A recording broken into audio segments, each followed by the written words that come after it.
اندام ہے.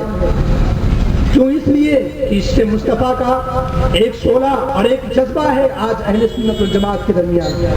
اور آج صرف اہل سنت ہی کے نام پر نہیں، میں بمبئی کی سرزمین پر آپ ایک چھوٹی سی مثال لے لیں. آپ کے درمیان حضرت علامہ شاکر علی نوری صاحب اللہ تشریف فرما ہے. انہیں دیکھ کر کے صرف ہندوستان کے گوشے میں نہیں، بمبئی کی سرزمین پر نہیں، پوری دنیا میں جہاں جہاں ان کا اسلامی اور تبلیغی دورہ ہوتا ہے، دیکھنے والا یہی کہتا ہے کہ غوث اعظم کا دیوانہ جا رہا ہے یا یہ اعلیٰ حضرت کا مان رہا ہے. تبلیغ یہ دین کی کر رہے ہیں، لیکن غوث اعظم کا دیوانہ دنیا اس لیے کہہ رہی ہے اور لوگ ان کے قدموں کو چوم رہے ہیں. وجہ کیا ہے؟ ایک طرف یہ مردود بھی آتا ہے، ذاکر نائک بھی آتا ہے، دوسرے لوگ بھی ہیں جس نے کروڑوں روپے پمفلیٹ اور شائع کرا کے بمبئی کی سرزمین پر ایک پروگرام کرنا چاہا. وہ کامیاب نہ ہو سکا اپنے باطل عقیدے کی بنیاد پر، کامیاب نہ ہو سکا اپنے گمراہ کن عقیدے کی بنیاد پر. آج وہ بھی یہ سوچنے پر مجبور ہے کہ لائیو ٹیلی کاسٹ ہے، ٹیلی ویژن ہے، پوری دنیا مجھے دیکھ رہی ہے، پڑھے لکھے لوگ مجھ سے متاثر ہو رہے ہیں، لیکن علامہ شاکر نوری کے قدموں کو لوگ چوم رہے ہیں. میرا تو کوئی ہاتھ بھی نہیں چومتا، مجھ سے سلام بھی نہیں کرتا. میں نے کہا گمراہ عقیدے کے لوگوں، تمہیں معلوم نہیں ہے انہوں نے سودا کر لیا ہے مدینے سے. اپنے گلے میں مصطفیٰ کی غلامی کا توق ڈال لیا ہے، اور جس کے گلے میں مصطفیٰ کی غلامی کا توق پڑ جائے دنیا ان کے قدموں میں جھکا بھی کرتی ہے، ان کے قدموں کو چوما بھی کرتی ہے. سبحان اللہ، تکبیر، نعرہ رسالت، سبحان اللہ. سبحان آج تمہارے قریب صرف اس لیے کوئی نہیں جا رہا ہے کہ تم نام نہاد ایک ڈاکٹر ہو کر کے یا ایک نام نہاد ایک اسکالر ہو کر کے قرآن کی آیتیں پڑھ کر کے اس کا غلط مفہوم لوگوں کو بتاتے ہو. اس لیے تمہارے قریب کوئی نہیں جا رہا ہے. اور عالم ادھر یہ ہے اہل سنت میں کہ پوری وہابیت اس لیے لرزہ برندام ہے کہ دین کی تبلیغ بھی ہو رہی ہے. تمہارے پاس کروڑوں کا سرمایہ ہے، چینل چلانے کے لیے تمہارے پاس پیسہ ہے، اس کے باوجود تم متاثر نہیں کر پا رہے ہو.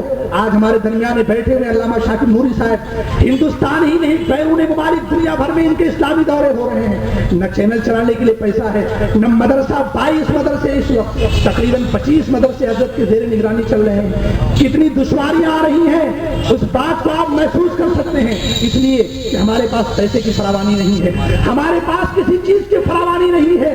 اگر ہے کچھ ان کے پاس تو دولت عشق رسول ہے، جس کی بنیاد پر قرض پڑھ رہے تھے اور آج بھی پڑھ رہے ہیں، اور قیامت تک انشاءاللہ بڑھتے رہیں گے. ہزار مخالفتیں ہوں، ہزار مخالفت کے باوجود جب اسلام کی صحیح سمت اور صحیح دشا کی طرف انسان کامیابی کی طرف بڑھتا ہے تو اللہ تعالیٰ اس کی ہر منزل کو پورا کر دیتا ہے. میں عرض کرنا چاہتا ہوں پیارے، آخری بات میں عرض کر رہا تھا، اللہ تبارک و تعالیٰ نے ارشاد فرمایا ما آتاکم الرسول فخذوہ وما نہاکم عنہ فانتہوا.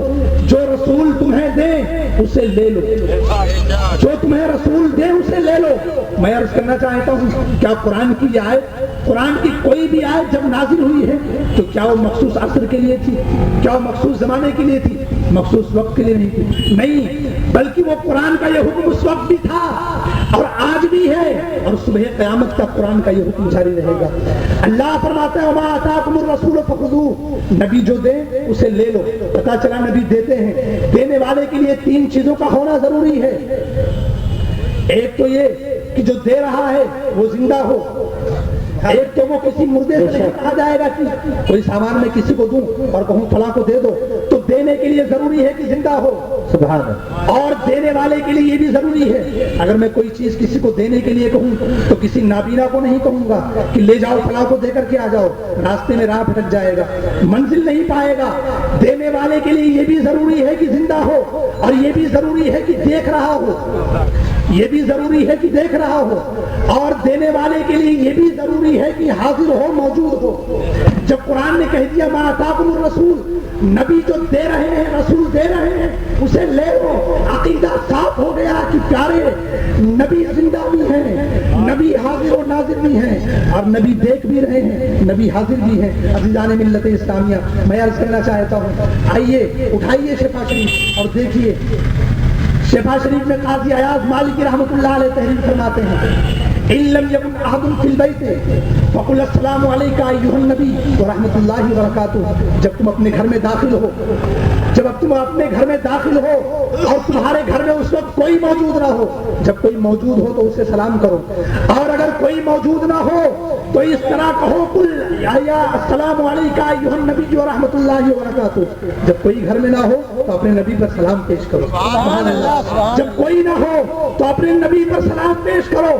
ملا علی قاری رحمۃ اللہ علیہ اس کی تشریح فرماتے ہوئے فرماتے ہیں لأن روح النبی صلی اللہ علیہ وسلم حاضر فی بیوت اہل الاسلام. ملا علی قاری فرماتے ہیں اس لیے کہ نبی پاک صلی اللہ علیہ وسلم کی روح مبارک مسلمانوں کے گھروں میں موجود ہوتی ہے.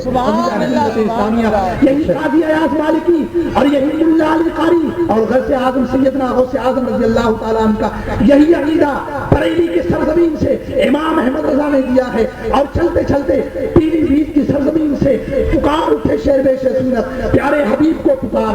گمراہوں سے دور ہو جاؤ، ان کے عقیدے سے دور رہو. جیسے آپ کی یہ ذمہ داری ہے، آپ بتاتے ہیں اپنے بیٹے کو، اگر آپ نے دیکھا کہ بیٹا شرابیوں کا راستہ پکڑ رہا ہے، شرابیوں کا ساتھ اختیار کر رہا ہے، تو باپ اس طرح کے عالم میں ہوتا ہے کہ میرا بیٹا شرابیوں کے ساتھ گھومتا ہے، کہیں شرابی نہ ہو جائے. کہیں آپ نے دیکھا کہ جوا کھیلنے والوں کے ساتھ جا رہا ہے تو باپ اس طرح کا شکار ہوتا ہے کہیں میرا بیٹا جواری نہ ہو جائے.